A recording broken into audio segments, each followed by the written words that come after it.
This is a quick inspirational channeled video. It's been swimming in my mind for a little while.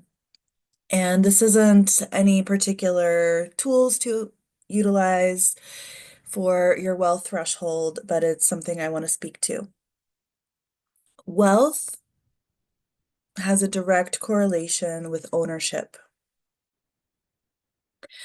If you look at the example of a construction company, you have everybody from the laborers who probably make the least amount of income all the way to the owners of the company that would make the most. And every level that you go of income, there is more ownership. So the laborers have the least amount of ownership in the company and the work that they're doing. And then whoever's supervising the laborers has ownership over their work.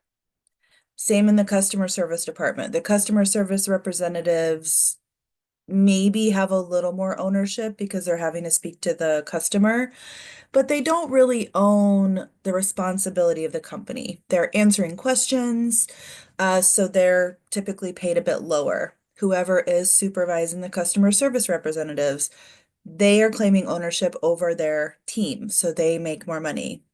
And as you go up the ladder, there's more and more and more ownership. And that is going to be true in your wealth life. And it's literally true in the way that I just spoke to it, but it's also true in the amount of ownership you're willing to take over your own decisions, your own actions, choices. And the more ownership you take, the more wealth you can grow. I want to say this also in terms of intimacy, because this course is about receiving. The more ownership you take over your own desires and pleasure, the more you will receive. And there is a thing that happens. I know it's true in women. I don't know how true it is with men, where we, at least my generation and before, it's changed a little bit now, but we were raised with the idea that we want to be chosen. We want to be chosen. We want to be picked by a man so that we can have what we want to have. And whether or not our parents literally taught us that, it was ingrained in our culture when we were growing up. And that is a place where we women naturally give our power away. Like, I hope somebody picks me. I hope I'm good enough. And it happens in these nuanced places as well. It's not always in a big moment like that. And a lot of us have worked through a lot of that stuff and we're like, no, we're going to choose who we want to be with. But it can happen through intimacy and sex. Like, okay, I hope he knows where my G-spot is or whatever. It doesn't have to be a man. Um, I'm just speaking in a heteronormative kind of way, but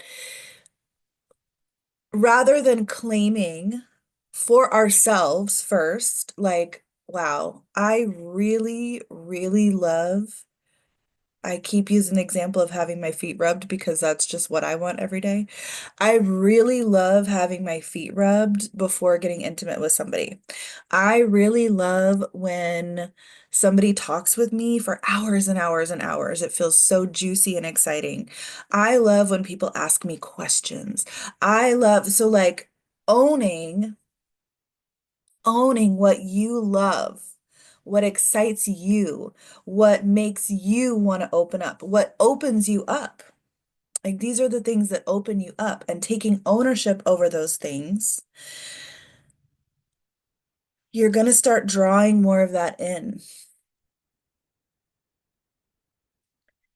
And taking ownership. I already said about money, taking ownership over decisions and choices, and intimacy, taking ownership of what you like and what makes you feel more intimate and what makes you feel spoiled and what makes you feel juicy and delicious, what opens you up to lovers, friends, children, whoever you want to have whatever type of intimacy with, because it doesn't always have to be romantic.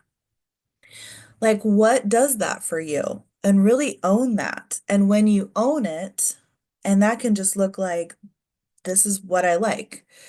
Then you start to notice when you're in spaces that offer you that, and notice when you're in spaces that don't. Then you might even naturally start asking for it because you want more of it, or telling people, like, oh my gosh, I really love when we sit down at this location, drink coffee, and chit chat for 2 hours over a game of canasta. Like, that's one of my favorite things. And then it starts to build more of those moments in your life. So taking that type of ownership as well and putting it back in the lens of money, owning, how do you like to bring in money? How do you like to work? What do you love doing and what feels tedious? And own those things for yourself too. So we kind of went from big to small, like the 3D to the just internal. Claim what you like, claim what you love, claim what lets you feel open, claim what challenges you, but in a way that you want to grow toward and move toward. And you naturally will start to shift that in your life. And then you will want to take more ownership because you see that, like, wow, there's a place for my desires in this world. There's a place for my desires in this relationship. There's a place for my desires in my working life. Like, cool. Cool. Ownership and wealth, hand in hand.